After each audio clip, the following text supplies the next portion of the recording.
esta vila era a vila de negros. Todos eram professores, alfaiates, pessoas que trabalhavam, né, como profissionais liberais, mas que não tinham uma grande renda, né? O quintal deles dava fronteira com o nosso quintal. Então a gente se comunicava muito, pulava o muro, e etc, etc.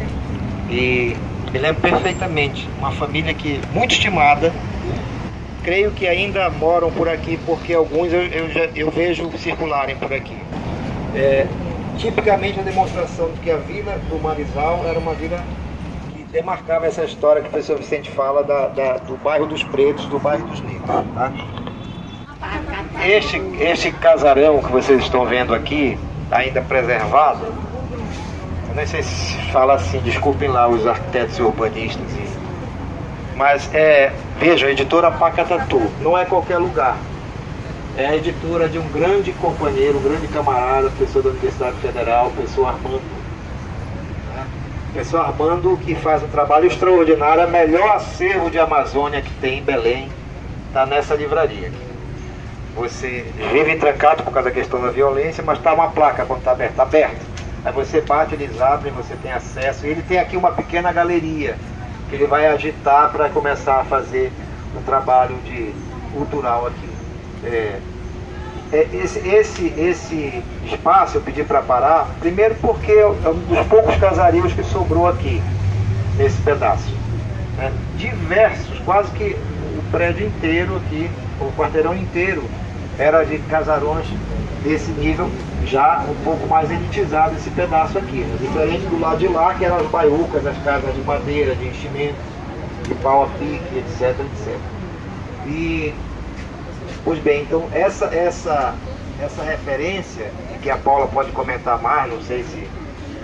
mas vocês veem que é bem descrito por escritores da academia. Por exemplo, o Dalcídio Jurandir gosta muito de fazer descrições desses casarões antigos. Inclusive, a primeira edição de Belém do Grão-Pará, um casarão semelhante a esse é retratado em 1960, só que são os casarões roxos da Praça da República, mas muito semelhante a este daqui.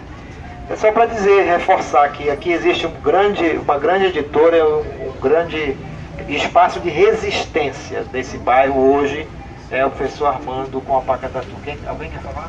É que hoje já está gradeado, que antes não é. Não, por conta da segurança. Então nós voltamos aqui a essa representação das casas, dos casarios, no caso as casas geminadas, onde predomina essas janelas e portas alongadas, né? Com o arco, que eu volto a dizer, o arco pleno, chama atenção para o azulejo já em tom de ocre.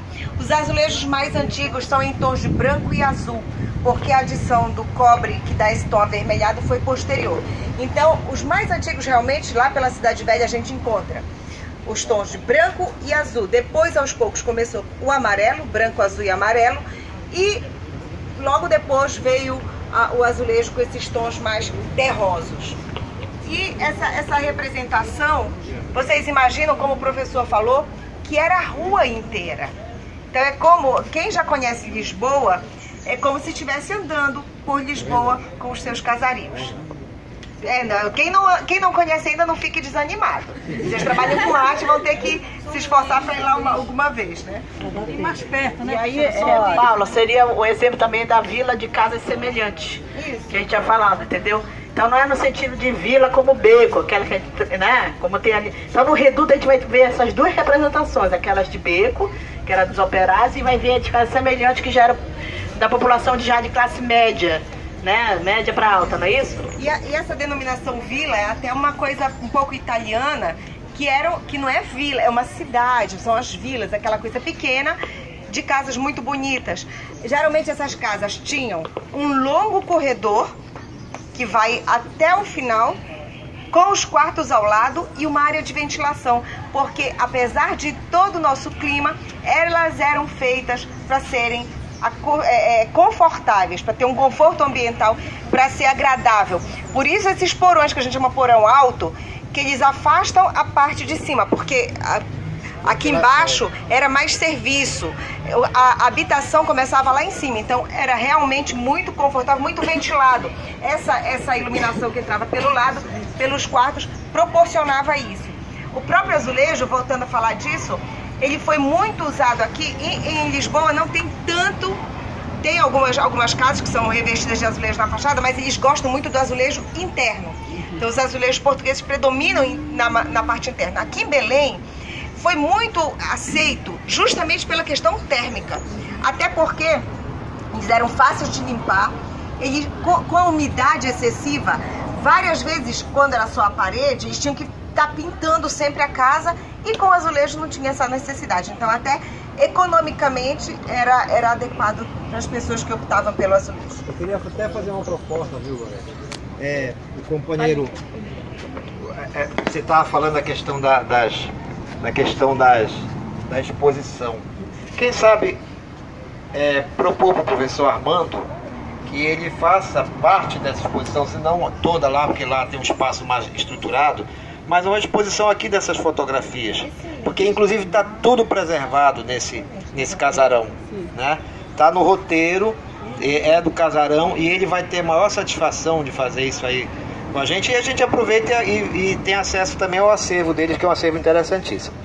Professor, só pegando sua ideia, que ninguém pode dar ideia que eu já começo a pensar atrás.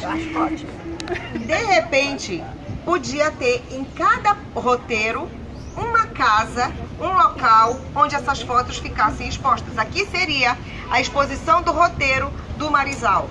E assim cada um, em outros locais icônicos, simbólicos para a cidade, teria a sua exposição. Acho que seria uma boa ideia. Edgar? Gostei muito da ideia. Qual o professor Armando fala? É o Sobral, o Queiroz? Não, A gente tá não é falando- Armando Queiroz, Armando nem da Sobral. história. É o Pois é. Armando da história, professor de história, histórico combatente do Partido Comunista. Queria chamar a atenção, não sei se vocês perceberam, da praça até aqui, a importância da arborização da cidade, né? A gente está debaixo de um sol quente, mas agradavelmente protegidos da questão térmica, porque as árvores têm esse papel. Então, esse é um bairro bastante arborizado, né? Embora não tenha mangueiras em alguns locais, mas é importantíssimo para o conforto térmico da gente aqui, tá? Embora algumas árvores aqui já estejam muito detonadas por conta das ervas de passarinho. Importante para a manutenção, né, delas.